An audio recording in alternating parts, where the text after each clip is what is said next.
y'all, welcome back to my channel. I'm honestly a little nervous. I haven't done a sit-down video in so freaking long, and also this is a pretty serious, personal, traumatic topic. I'm going on a podcast next month. It is currently May 21st or May 22nd. I can't remember, and I literally just looked at the date, but it is one of those days in May, and I go on a podcast June 16th. I leave for Baltimore, Maryland on June 14th, and we record on the 16th, which is also Father's Day, which honestly is pretty fitting considering the story and like what I'm going on there for. The podcast I will be going on is the podcast called We're All Insane Podcast. If you've never heard about it before, definitely go check it out. It's basically a podcast where people can go on and just tell their life stories, traumatic stories, life-changing experiences that they've been through or witnessed. And I think it's a really cool place for people to share their trauma or just things that they want to share with the world, I guess, basically. So I put in 2 forms. The first form, I heard nothing back, and I was like, let me just try again. I put in a second form, and they emailed me back. I had a Zoom meeting with the podcast host, and she was so nice and so beautiful. Literally the sweetest person ever. I cannot wait to meet her in person. I'm honestly really nervous for the podcast. I've never done anything like this. It's a pretty big platform also. I mean, I share snippets here and there on my platforms, but I have a very low following, which I don't mind. I don't care. I'm not doing it for the views or for the follows or whatever. I just am doing it to educate people, share my story, keep my dad's name alive. Basically, the point of this video is I want to share this full story. I want to share finding my father, just everything that happened, the story of finding my father dead at the age of 20 in December of 2021. So it's a very triggering topic. If anything about overdose, death, addiction, mental health, any of those trigger you, please sign off. This is just not the video for you to watch, which is okay. It's triggering for me to talk about. I literally have like goosebumps right now. I've only like really talked about it in depth a couple of times, like with my therapist and then in my grief group. Basically, let's just get into it. I'm gonna try and keep it relatively short, but I also want to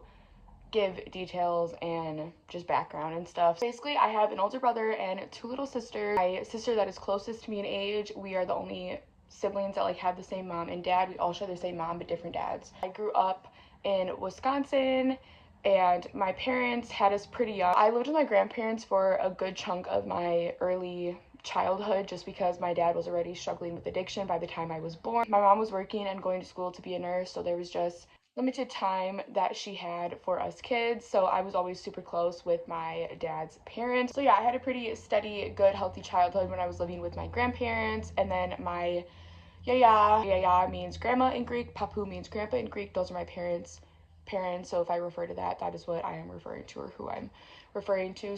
My yaya got sick with cancer, passed away when I was 9. So I think in like 2008 or 2009, she had passed away from thyroid cancer, unfortunately. Also really unfortunate, I found my grandma dead. I mean, we were sleeping in the same bed when she passed away, and then I heard her breathing machine go off, and my papu came running in, and it was just a fucking disaster. I don't remember that incredibly in detail, but I do remember waking up to her machine going off. And also, I found my father dead, which is the point of this whole video. And I also found them, they both died in the same room in this house. This is my childhood home.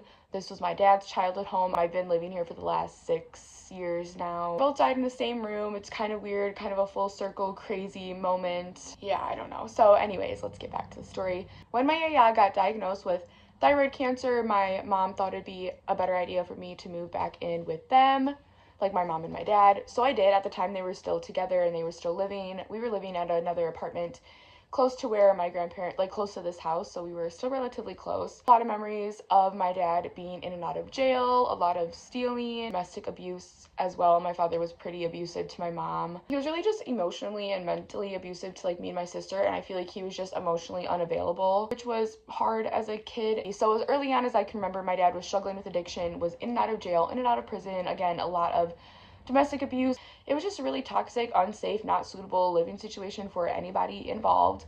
This went on probably until 8th grade, I think, is when they finally got a divorce. My mom remarried, got pregnant. We moved to a whole different city. Honestly, we were living way up here in Wisconsin. We moved way down here. I was, at that point also, I wasn't talking to my dad. We had no relationship, really. We had no connection. I had no desire to communicate with him. I think he was still serving jail time also, was still dealing with addiction. During this time, he's went to multiple rehab facilities, the Dewey Center, Teen Challenge. He even went to New York and Connecticut to try and get clean, and he actually was clean for 2 years once he went away to New York and Connecticut. Unfortunately, obviously, being sober didn't last long once he came back. Also, there's a lot of parts I'm like missing or skipping over, so make sure you go listen to the podcast when I'm on it, but I will post on here when the podcast is live, because that will be full detail. And it was really hard for me. I was a freshman going into high school. It was a new city, a new school. I knew no one, absolutely nobody at all. My brother had stayed to finish his senior year with my grandparents, so it was just me and my 2 little sisters, my mom, and my new stepdad, who is no longer even my stepdad anymore. It was hard. I fell in with the wrong crowd. I started doing drugs. I was drinking. I was hanging out with a lot of older people, college people, seniors, stuff like that. And I also fell in love with a super abusive, toxic guy. So all this was happening. It was hard for me to fit in. I struggled a lot, missed a lot of school, skipped a lot of school. I did meet a lot of awesome people during that time too, who I'm still friends with and very grateful for, but I met a lot of really shitty people as well. And this guy that I was with, the abusive guy, some reason made me, like, he kept bringing up, like, you should give your dad another chance, you know, maybe reconnect with him. And honestly, I'm so grateful for that, because I don't think I would have ever if it wasn't for him being like, you should try again. And at this point, my dad was 2 years sober. So I was like, you know what? I will give him a try. I don't even remember how it came about, but we started talking again. He would come up to visit me. He would take me and the guy fishing, take us out to dinner, just like stuff like that, just trying to like rekindle the relationship. And everything was really good for a while. Stuff started to get really bad with the abusive boyfriend, and I needed to move. I literally needed to move out of that town. So I did. I moved out of my mom's house. I moved in with my dad. The sister that shares the same dad as me ended up following me. We both honestly hated Elkhorn. It was just not a good place for us. Mom still worked a lot, didn't really see her, and yeah, I don't know. I just needed a change. And again, my dad was sober for this time. He had a healthy, stable relationship, and I just thought stuff was different. And it was different for a while. We moved in with him and his girlfriend, and stuff was okay. Honestly, I had one of the best years of my life living with them. She had a son my age, a daughter probably my brother's age, so a little bit older, and then another daughter like my sister's age, so we were all just really close, and it was awesome. And I don't know what happened. For a while I blamed me and my sister for like moving back in with him, but my dad relapsed. I think it was just a lot for him. Also probably the wrong crowd of people. Again, I don't know. I don't have answers, but he did relapse and stuff got really bad. They ended up breaking up. We had to move out. Thankfully, gracefully, my papu, he was living in Brookfield. He still owned this house, and he let me, my dad, and my sister move back in here, and stuff got really bad really fast. My dad's also, he was bipolar and super depressed. He had depressive manic bipolar, so he would have days of not sleeping, being super religious, like religious benders, cleaning benders, staying up for days on end, and it was awful. Like it was really bad. I didn't understand why he wouldn't stop. I didn't understand the hurtful things. I just didn't understand. I literally couldn't wrap my head around it. So having severe withdrawals, I feel like that's something a lot of people don't talk about with someone in their family that struggles with addiction. The withdrawals was one of the worst things I've ever seen or heard my dad go through. He would be sick on the couch for days, again, not eating, not showering, just sleeping, moaning and groaning, like curled up in fetal position. Just, it sounded like he was dying. Like it was awful. I remember just like blasting music or like having to leave the house because I couldn't hear it. I couldn't stand seeing him that way. And I remember I'd always ask him like, are you okay? Like what's wrong? It's always, I'm sick, I just don't feel good. And also my dad was I think he knew he had a problem, but he was in denial about how serious and about how bad it was. I think my dad thought he can use when he wanted to and use in moderation, but also he didn't use in moderation. My dad used every single day, you know, but I think he thought he had it under control. It wasn't something we talked about. It was very pushed under the rug. He knew I knew, but we didn't talk about it. He didn't bring it up. It wasn't a conversation we ever really honestly ever had, which I feel like also fucks me up in the head. But time period where my dad was having a lot of drug addicts living with us and using, and if you guys saw my renovation video of my art room, that room used to be basically like the back drug room, I used to call it. My dad used to use in there and have people stay there, and I felt really unsafe. I don't want anyone either to like hate or shit on my dad. No point of hating on him or shitting on him. Obviously we can all see these are very irresponsible, dumb decisions he was making, but again, I feel like you need to be kind. Like, my dad was struggling with severe mental health and severe addiction. It was very bad. My dad was not taking his medication either. He was not seeing his parole officer. He was not going to therapy. There was a lot of factors into this. So please don't shit on my dad. And so yeah, a lot of just unsafe situations, calling the police, calling my grandpa, my papu, and being like, I don't know, like, I don't want to stay here and stuff. Before my dad overdosed, I saved his life twice before. He overdosed 2 times in the living room on both of our couches that are now thrown away for obvious reasons. The first time he overdosed, I think, was like a year and a half before he had actually passed away. And then the second time was literally like 6 months before he passed away. Very unfortunate. Both times I was home.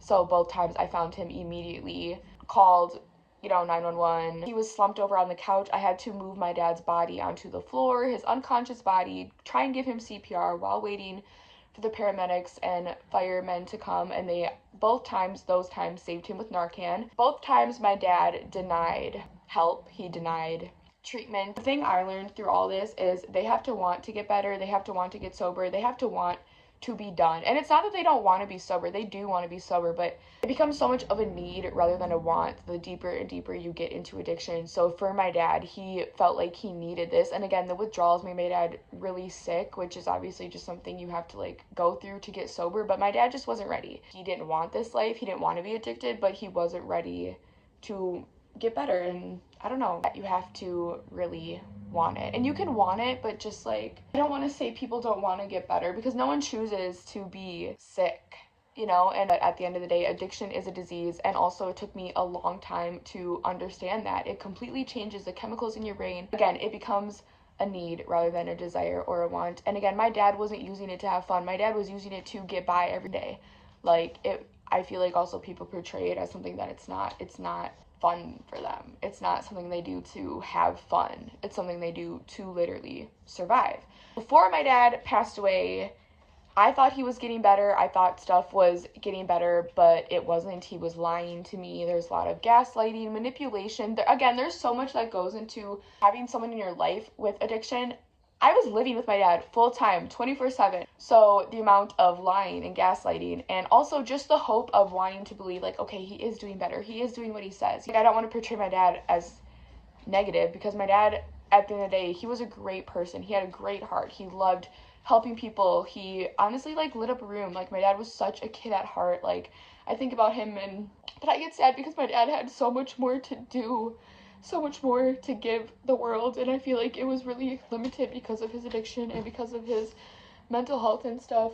It's just really unfair that he didn't get to live his true life and his true self. Yeah, so before my dad passed away, it was really bad. He basically went on a huge bender up north. I thought he was working, and I thought he was getting away from the drugs, but he was actually seeking the drugs and going to find more. And I didn't know about this until his memorial, when I spoke to his sponsor. I didn't even know my dad had a sponsor. So again, this is how much he did not talk to me about this stuff, for obvious reasons. I mean, he dealt with a lot of shame and guilt, and he was like, I need to come stay with you. I forget what he said, but he had some excuse, and I was like, yeah, you can come back here. But I literally said, no drugs, no having random people over, and no one gets to stay here. I'm not dealing with that shit again. And he said okay.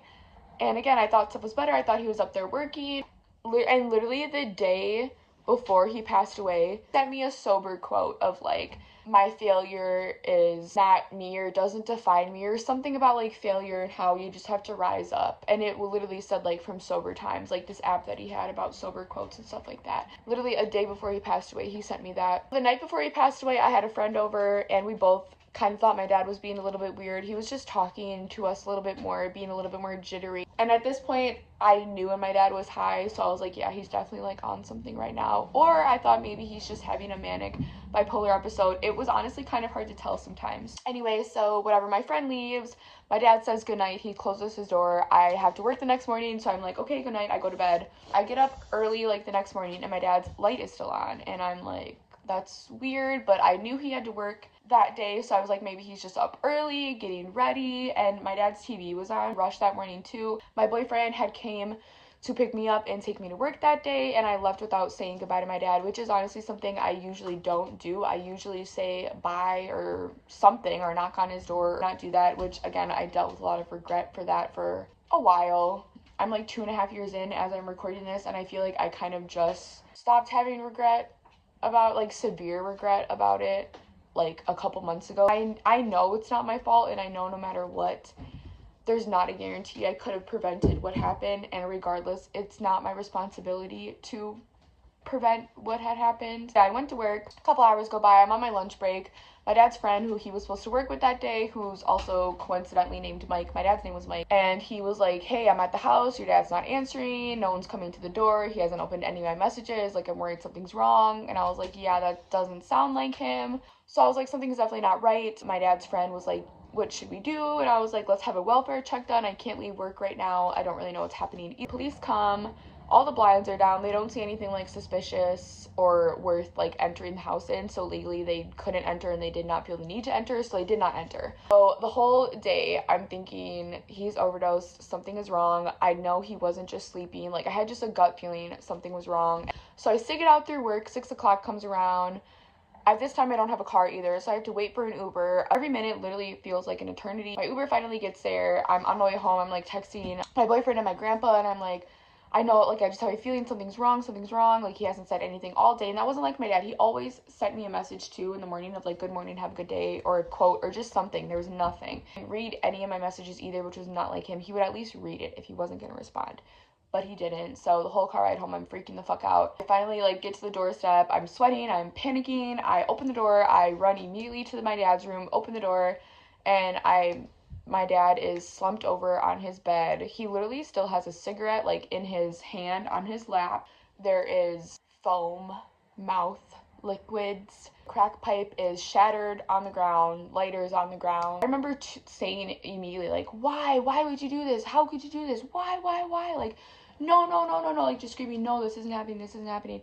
Obviously, I immediately run out the room, call 911. I'm freaking out, hyperventilating. We live literally right by a fire station, so they could hear pretty quick. But over the phone, I remember them asking me like, is he beyond help? Like, do you think he's beyond help? And I'm like, I don't know, like, I literally don't know, just get here. And they're like, we need to know if he's beyond help, like, if we should send paramedics and stuff. And I was like, it looks like he's beyond help, like, I don't know, I've been at work, he hasn't answered all day. And at that point, they did confirm, like, he was deceased for a couple hours before I had found him. By the time I found him, like I said, he already had foamed lips, body was purple, white, cold, ghosty, just looked completely lifeless. Like, I literally can like picture it in my brain, and it is so awful. And I remember just hysterically crying, like repeatedly saying no, and just like, why, how could you do this, why, Dad, why? I wanted to punch him, but I wanted to hug him. I wish I would have hugged him. Me and my dad didn't hug a lot. Like I said, that he wasn't really emotionally available like at all, and it was really awful. And I remember like texting my best friend and my boyfriend, I literally remember just saying like, he's dead, and they're just like, what? And also it was awful, like the police were like questioning me, not like, they obviously knew I didn't do it, but they still were just like questioning me. And I was like, just look at his report, like he overdosed like twice before. I don't know, I was just like freaking the fuck out. They called it a crime scene, and I was just like, that made it more real for me. And also like, they were like, you should call your mom or like a grandpa, like you need to call somebody. And I was like, at this point also, me and my mother haven't talked for 5 months, which is a whole other situation, different story for a different day. He actually like called my grandpa called my uncle. I like could not do that. This was also a day before my papu, my grandpa's birthday.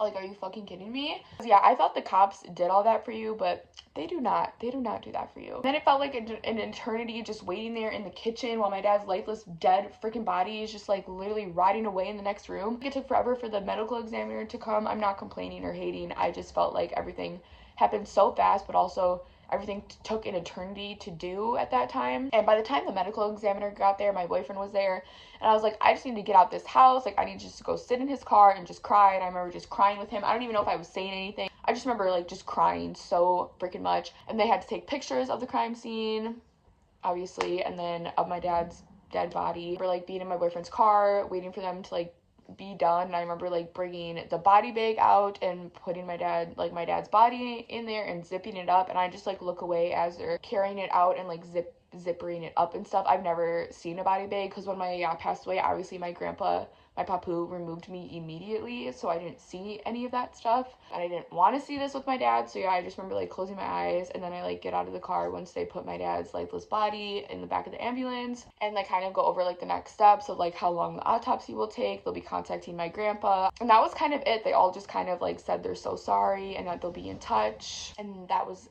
that. I think a social worker like contacted me like once or twice. Super awful and traumatic, and I don't wish that on literally anyone at all, let alone just like him passing is obviously awful, and then finding him is something I will forever have to unfortunately live with.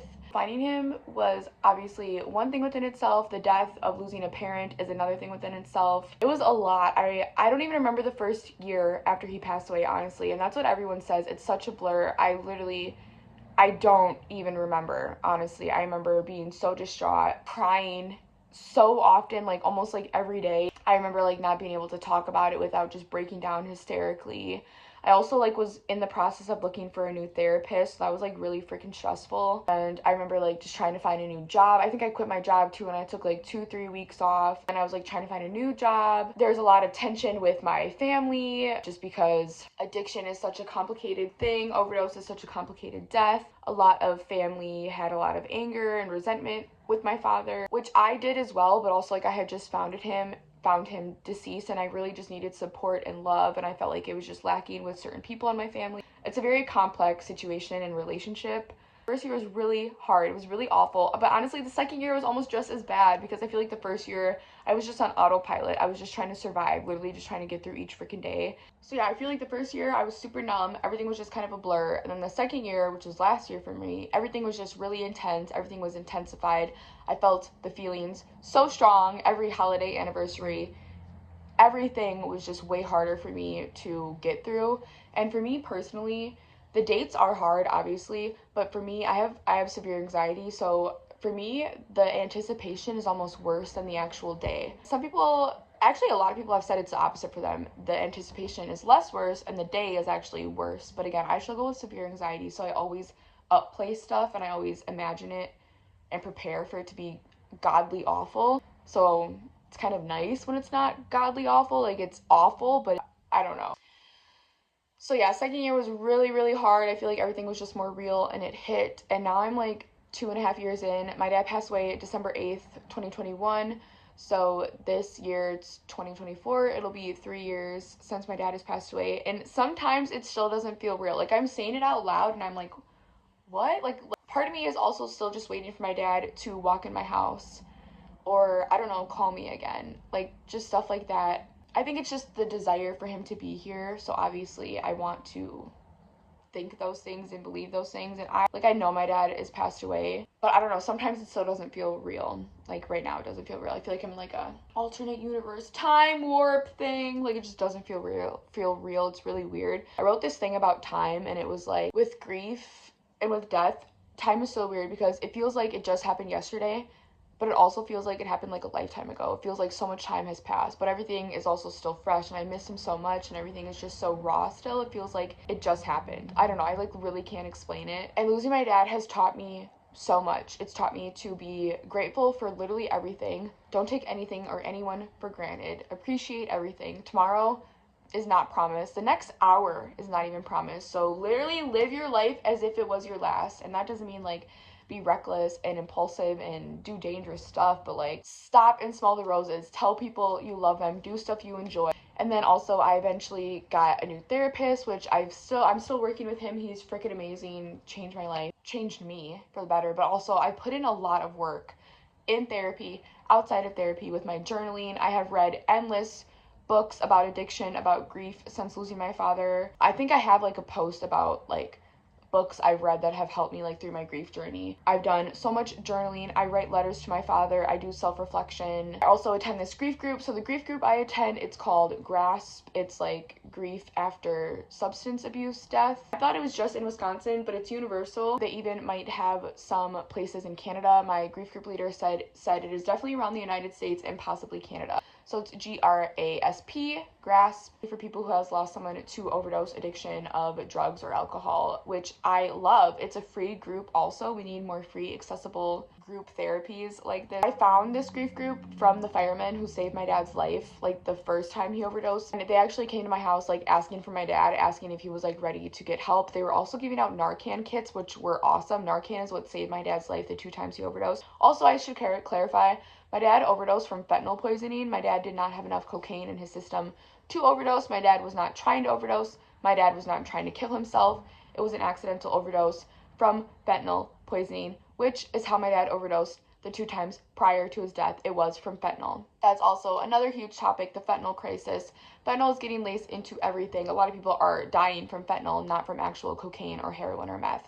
It is because of the fentanyl laced in the heroin, cocaine, and meth. Also clarify, my dad's drug of choice was crack cocaine. So yeah, I feel like that also matters because my dad was not trying to die, and he wouldn't have died if it was not laced with fentanyl. The firemen were like coming to look for my dad and we're giving out Narcan kits, and I like broke down. I was like, he actually passed away. Like they came in February, my dad passed away in December. So literally like 3 months after my dad passed away, these firemen are coming to ask my dad wants help and giving me a Narcan kit for him. And they were like, are you getting help for it? And I was like, not really. I was switching insurances at the time. So I was trying to find a new therapist. I had no real support besides friends, family, and my boyfriend, which was enough within itself, but I definitely needed some professional help. They were like, we'll get you in contact with this lady. She was like a recruiter or something, I can't remember. But kudos goes to her too, because without her, I would have never found my grief group. Because she got me in contact with Jill, which is my grief group leader. I emailed her, and I think I went like the next meeting that they had, and I've been going ever since. I don't go as often as I once did, but I do still go. I just feel like I've gotten a lot of what I needed out of it.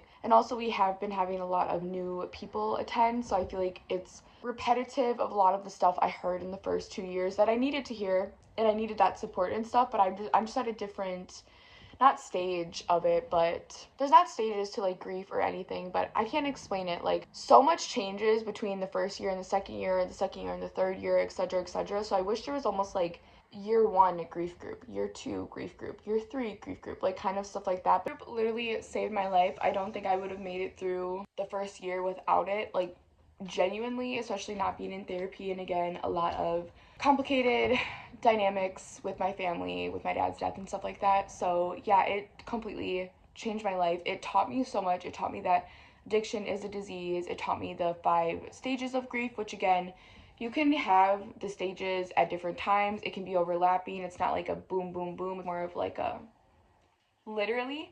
I still go through most of the stages of grief now. You know, I've learned so much on this journey. It has made me a better person. Again, it has made me appreciate life so much more. Again, I also feel like I'm living my life for my dad. My dad didn't get to do a lot because of his addiction and because of his mental health. And I want to do those things for my father. I want him to live through me. I want to make him proud and make him happy. I miss my dad every single day. And the older I get and the more I do, the more I think about him and wish for him to be here. I'm seeing me grow and just be a person, and I wanted to see him grow. I wanted to save my dad. I wanted nothing more than to make him get sober and help him get healthy and see him happy and thrive. And I really put on that responsibility of like, I have to keep him sober. I have to keep tabs on him. I worried constantly about my dad, constantly checking in on him, making sure he's okay, wondering when he's gonna be home, wondering about where he is. Like, I really took on the parent role, which was also so exhausting and unfair to me. I mean, my dad never told me to do those things, but I just felt obligated to because I was the only one living with him at this time. I never even explained. My sister had moved out months before my dad's overdoses and months before it got really, really serious. I found my father dead from an overdose when I was 20, and it completely changed my life for better and for worse. Again, I miss my dad every day. I would do everything and anything to get my father back in a heartbeat. He visits me in my dreams a lot. Honestly, I've had some traumatic, nightmarish dreams with him, but I've also had some healing dreams. Maybe I can do another video on like the dreams I've had of my dad. One of them was super impacting, super like powerful, and it actually gave me a lot of closure that I needed and never really had when my father was around, because again, we never really talked about it. Even when he overdosed, I think he said one thing about like, I'm sorry you had to like experience that, but he never like thanked me for saving him. It was just really pushed under the rug, which again, my dad dealt with a lot of shame and guilt, and he didn't want to talk about it, which I understand, but it hurt me. It still does hurt me. And yeah, I wanted nothing more than to have a healthy, stable relationship with my father. And again, I really wanted to be his savior. But with addiction, you can't be their savior. They have to be their own savior. All you can do is be there to hold their hand along the way and be there for them. Obviously, I had to set boundaries and keep a distance for my own like mental sanity. But again, I tried so hard to get him better. But demon that my dad had to deal with on his own, you know? If you're watching this and you have a parent who struggles with addiction, or you have lost someone, a parent, a friend, a family member, whomever, to addiction, you're not alone. It's nothing to be ashamed of. And if you're watching and you struggle with addiction, I'm proud of you for still being here, and I hope you can find the willpower to let it go, to be done, to be free, and to gain your life back. And it's not easy, and every day of being sober is a battle. It's a constant battle to stay sober. Reach out for help. There's so many resources. There's free resources. I mean, we can talk in the comments. I don't know. No matter how much anger and disappointment and again, just what the fuckness I had towards my father, losing him crushed me. It devastated me. It still devastates me. And again, I would do anything to get him back, regardless if he was sober or not sober. I would do anything just to have him here. And if you have a bad relationship with your parents, if it's possible to fix or worth mending, if you think you can forgive them for whatever they have done, I think some things are unforgettable, no doubt. But if it's worth working on it, work on it. And you'll just never know when they aren't there. And when my dad passed away, we didn't have a good relationship, and I hated myself for a while for not having a good relationship with him. It's complicated. So don't blame yourself. Don't have regret. It's not your fault. But I just want people to know they're not alone, and there is help out there, and there's hope out there to get better, to make it through this. Grief is a bitch. It comes in waves. Sometimes I feel okay. Other times I feel like my whole world is falling apart again. I get this like dooming feeling in my chest, like I can't breathe. You know, I start having anxiety. It really hits, and it's really hard. Anniversaries, birthdays, milestones, stuff like that is also really hard. I will forever think of my father, specifically on those days. I just really wanted to share my story because, again, I'll be on this podcast pretty soon, and I haven't even really sat down and talked about it on my own YouTube. Maybe this can be helpful for somebody, again, has a parent who knows somebody who's going through it themselves. I don't know, maybe this can just help you in some way and give you some light, some hope. I just want to keep my dad's name alive. I want to share his story, share my story, educate people on addiction, substance abuse, mental health, the fentanyl crisis. I mean, it's really bad and awful, and it is killing hundreds and thousands of people. I hope no one ever has to experience this, but again, if you do, I hope this video will give you some comfort or, I don't know, peace, support in the whole thing. What really helps me too with my dad's death is I try to remind myself, like, my dad has found his peace. He has found what I've always wanted for him, peace and happiness. And unfortunately, it's not here on earth with me and with people that love and care about him. But I know he's with my yaya. I know he's with his mom. My dad lost a lot of people also from addiction and just from other stuff, so I know he's with them, and that gives me some peace and closure. And also, like, I know my dad is with me from my dreams, and I've been to a medium once since losing my father. I would love to go back. Connected actually with my father and my yaya during that session. Regardless of what you believe in or what you don't believe in, I know I connected with my father and my yaya that day. There was things that he said that there's no way he could have said or known unless he was talking to me or my father, and I wasn't saying anything. I was just there crying and listening. So again, I know for a fact that my dad is here. He lets me know he's here. Yeah, that's my story. That's my dad's story. Recovery is possible. We need to end the stigma, and we must end overdose. Thanks for taking the time to listen to this long ass video. I really appreciate it. It means a lot to me and to my father and to my family. One like, one share, one repost, one comment, one quote of ending addiction and overdose and fentanyl could literally change the life of so many. So do your part and use your voice because it matters. Your voice matters a lot. So thank you again for watching. I hope you enjoyed this video. Peace. Okay, I just want to add this into the video. Like, I should have wrote some stuff down because I was kind of just all over the place, and I never really explained like my feelings or anything. So like growing up, obviously there was a lot of confusion, a lot of anger, even some hatred towards my father. I understand his addiction. I didn't understand his anger problem. I didn't get it. All I wanted was to have a healthy, stable relationship with my father, and I wanted him to be clean and to not be angry. So I knew from a really early age that my dad struggled with addiction and mental health. So like not talking to him was obviously really hard. I obviously wanted a father figure in my life. I wanted my father in my life. Started talking to him again. I was honestly really hopeful for For those 2 years that my dad was sober, and the first 2 years of moving back in with him, it was great. He was like my best friend, and I'm very grateful for the time that I did have with him and that I was close with him. Things started to get really bad. I had a lot of anger, I had a lot of disappointment. I honestly resented my dad. Very like standoffish, tried to keep a distance, but tried to be there for him. And again, I kept tabs on him. I was constantly worried about him. I was constantly worried about finding him dead, which unfortunately ended up happening. Constantly worried about getting a phone call, someone found him dead, or he's unresponsive at a trap house or on the street, just anything. It was a lot of worry, constant anxiety. Again, a lot of times feeling unsafe in my own house. PTSD, CPSD, and then once he overdosed, everything was intensified for a year and a half, almost 2 years before he actually had fully passed away from fentanyl poisoning. There was a lot, and then when I originally found him, again, I was angry, I was disappointed, I felt a lot of guilt and regret. I was shameful of stuff I've said to my father, the way I treated him, what I didn't do, what I did do, just again, but it was a really complicated relationship. It wasn't a healthy, normal father-daughter relationship, you know. Again, I really was the parent. There was a lot of lying, like I said, gaslighting, manipulation, and it's not that my dad wanted to hurt me. He wanted to protect me, so he would lie about all this stuff. He thought that was protecting us, you know. But again, I'm older now, I live with him, I was fully well aware of what was going on and how severe and serious it was. So I feel like that was important because I feel like I didn't really explain how I felt. And then how do I feel now?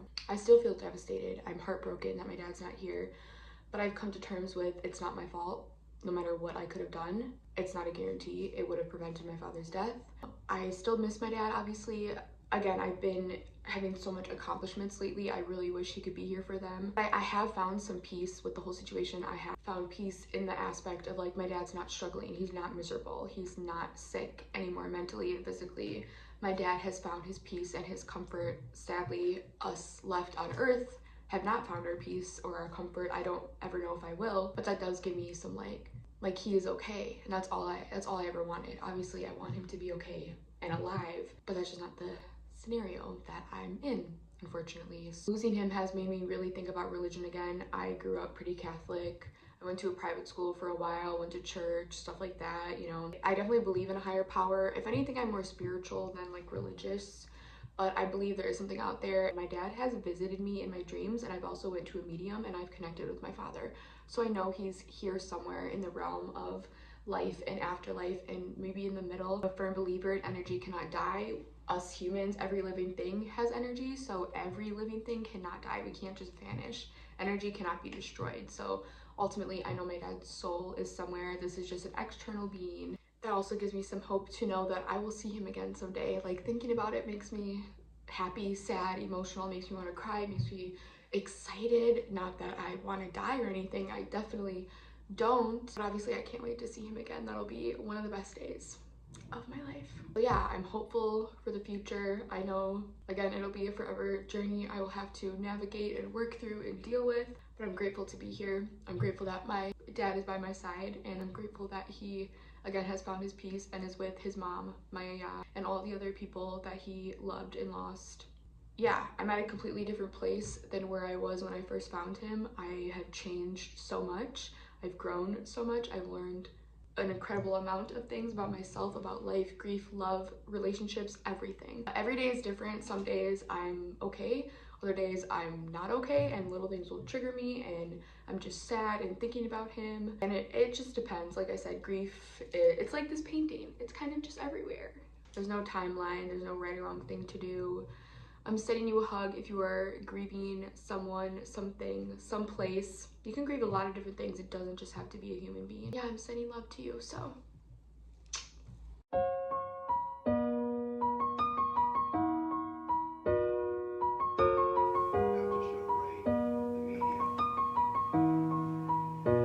It's been a long day without you, my friend.